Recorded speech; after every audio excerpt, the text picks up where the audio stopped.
Upon Linda's passing, my girlfriends and I had emergency therapy, as we call it, to try to process the loss of someone so special to us. We thought there was going to be the typical viewing and funeral, so we wanted to find something really symbolic that expressed how we felt as her friends. We decided on a meditative yoga frog. Because really, what about a meditative yoga frog doesn't scream funeral home gift? But at the same time it did. In our hearts it was authentic, and to Linda, authentic mattered.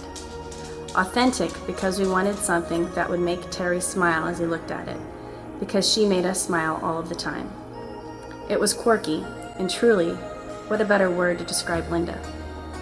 Mostly it was out of the norm, and we weren't afraid to fly our freak flag and show her we loved her. And to Linda, not being afraid to be outside of the norm showed success in finding out who you really are. She would have loved it. But really, what about a Zen frog reminded us of Linda? In reality, as hard as she may have tried to succeed at being Zen, that's not the picture I have of Linda when I think of her. I picture her as short, rosy-cheeked, bright shining eyes, spiky maroon-haired, spitfire ball of energy. I went to dinner with Linda last year. I picked her up at 5:30 p.m. one afternoon after telling my husband, "It's just dinner. I can't imagine I'll be out past 9 p.m. I'm pretty sure that Linda was in mid-conversation as she climbed into my van for the evening, and we never stopped talking from that very minute. That evening, I learned from her. Of course, we talked about everything from friends to family to love to religion to WAPOC. We covered it all. But for me, when I go out to eat, that is the goal of the evening, eating. I get my seat, grab my menu, order my drink, order my food, eat, pay, and leave. Immediately, I noticed that Linda didn't operate under those goals. We ordered our drinks and then we talked. She never picked up the menu. She never even glanced at it. We talked.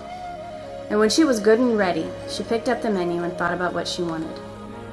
We ordered a good hour into our evening at the restaurant. After dinner, we talked more.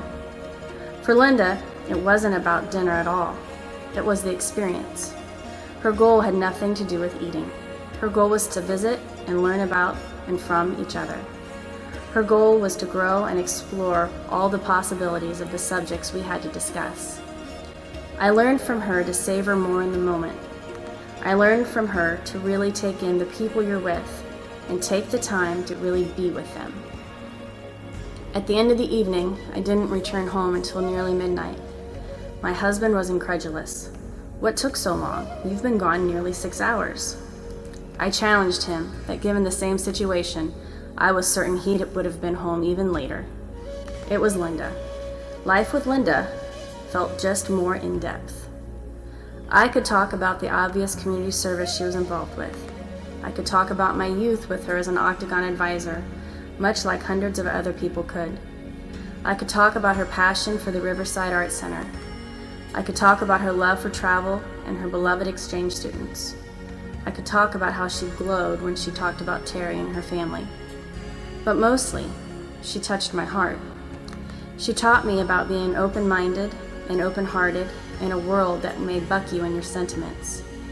When she walked into the room, you knew she was there. The energy changed. The room changed in a positive direction, and because of her, the world changed in a positive direction. She affected me. She affected everyone she met. She's been a part of my group of girlfriends for a few years now. She's had dinners, painting parties, hot tub parties, and just gathering to be supportive women over a quick glass of wine. My spirit feels constricted with her gone, which I know she would hate. I know I will heal in time. There is a quote, "Death leaves a heartache no one can heal. Love leaves a memory no one can steal." I won't forget her memory. I will remember her with great love. I will take the time to take care of Terry and love on him whenever possible. I will remember Linda's lessons.